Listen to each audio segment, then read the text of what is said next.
I could not wait to get this next guest on the show. He says both entrepreneurs and people living with attention deficit disorder are wired differently, but he credits his own success with learning how to harness his ADD advantages and deal with the challenges. Now he's gone from changing tires at 15 to owning one of the largest independent auto repair chains in the Washington region and winning numerous awards nationally for his business acumen. Now Matt Curry is teaching others with his new book, The ADD Entrepreneur.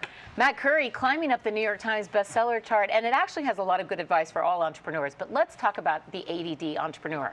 You were 11 when you were diagnosed. I was in my 40s. You were at a time when it was all seen as downside and disadvantages, but now you've learned there are plenty of advantages. So let's start with some of the advantages you teach in the book. One of the first ones you talk about, being blunt, you say, is a good thing. That's right. I mean, in business, you don't really have a lot of time to mess around with, you know, things that aren't important. So I think being blunt is a good thing, and some people, you know, may get a little offended by it, but it is what it is. You always know where you stand with me, you know. So. And clearly it's been a success. Another thing that you do that I think would be the envy of the business world is you have the 2-minute meeting.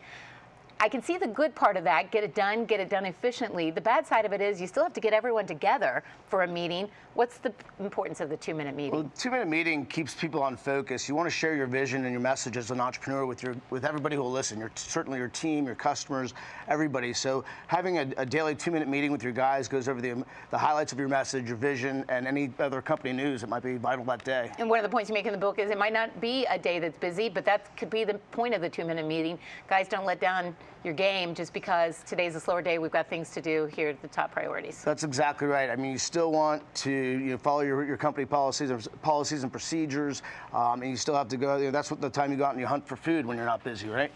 So. You also say the ADD entrepreneur is someone who will always find a way to tackle any problem, and if they can't find a way, they will make a way. That is a good thing. Yeah, it is. I mean, as you know, having attention deficit disorder, allows you to really be a creative problem solver, right? And when you can't solve a problem creatively, you end up knocking walls down. That's the way it is, you know. Which isn't for everyone, but I get it. But some of the things that you also describe in the book are some of the things that drive other people crazy when they're trying to deal with us. You say that thanks to ADD, you're always thinking big, but we have a tendency to think big and then have problem with the administrative execution. How do you deal with that?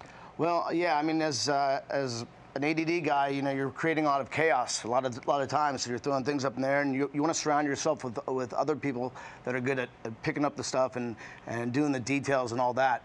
So I think the ADD allows us to execute effectively, but you also have to surround yourself with people that are good at doing the things that you're not good at. Like I couldn't agree more. Right? And in fact, one of the things you really stress in this book is finances. Here I am, a financial reporter, but one with ADD, so it's the daily upkeep of administrative things I'm horrible with. You say don't let that impact your business. I mean, as an entrepreneur, you're trying to get credit from banks and all that. Having your financial reputation intact is very, very important. So learning how to read financial reports and knowing what your key performance indicators are extremely important, and you got to stay focused on those. So, there's things that even I like numbers, even though I'm ADD, but some people may not because you can't sit still to read them. So just know your performance indicators and delegate the rest. That's right. Good advice, Matt Curry. Much more in this book. Thanks for coming on Washington Business Report. Thanks very much.